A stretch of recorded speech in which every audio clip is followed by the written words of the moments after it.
আসসালামু আলাইকুম। Tuition BD থেকে বলছি। শিক্ষক, শিক্ষার্থী এবং অভিভাবক সিরিজ চলছে। আজকে ১২তম পর্বে কথা বলব একটা গুরুত্বপূর্ণ ব্যাপার নিয়ে। সেটা হলো স্টুডেন্টের নিয়মিত পড়াশোনার অভ্যাস বা ভালো অভ্যাস ফলাফলের জন্য কতটা গুরুত্বপূর্ণ এবং কেন এটা এত বেশি গুরুত্বপূর্ণ?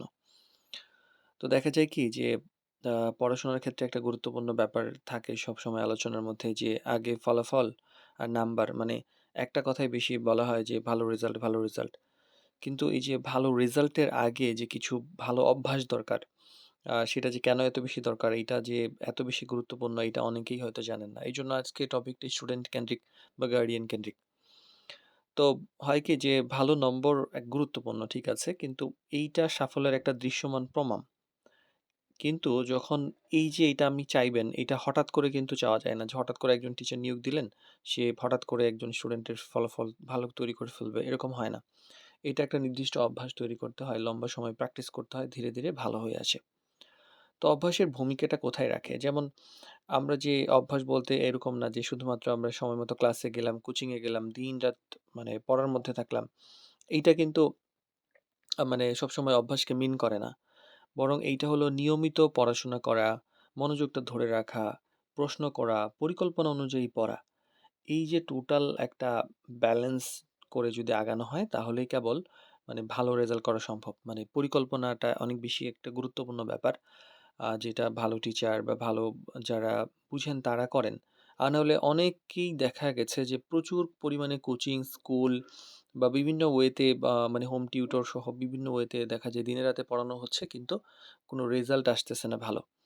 তো এই যে অভ্যাসটা মানে এটা ঠিক থাকলে কি হয় যে একজন শিক্ষার্থী যদি নিয়মিত পড়াশোনার উপর বা এই যে অ্যাক্টিভিটিসটার উপর বিশ্বাসী থাকে এবং ধীরে ধীরে চেষ্টা করতে থাকে তাহলে তার উন্নতিটা দীর্ঘস্থায়ী এবং মানে ধীরে হলেও দীর্ঘস্থায়ী হয়।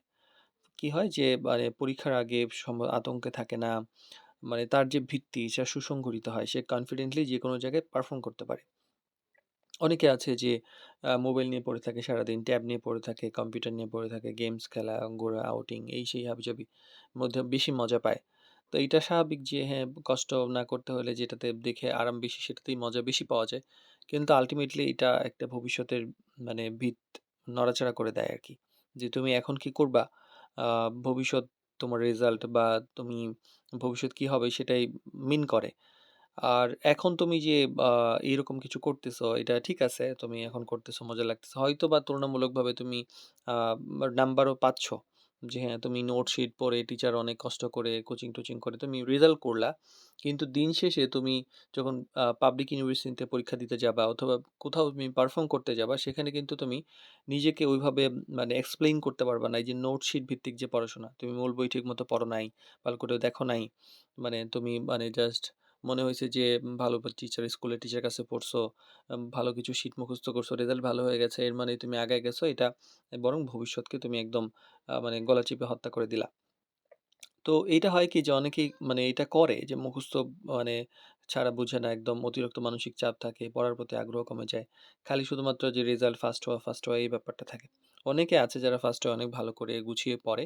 কিন্তু অনেকের ক্ষেত্রে এই সমস্যাটা অনেক বেশি হয় যে রেজাল্ট অনেক ভালো একদম ক্লাস শুরু থেকে শেষ পর্যন্ত এইচএসসি পর্যন্ত ও এ লেভেলস পর্যন্ত রেজাল্ট ভালো।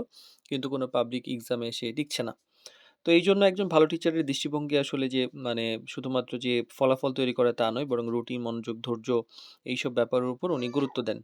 তো এর জন্য সঠিক অভ্যাস, সঠিক মনোভাব, একটা ধারাবাহিকতা অনেক বেশি গুরুত্বপূর্ণ। যে মানে ভালো নাম্বারের জন্য ভালো অভ্যাস অনেক গুরুত্বপূর্ণ ব্যাপার।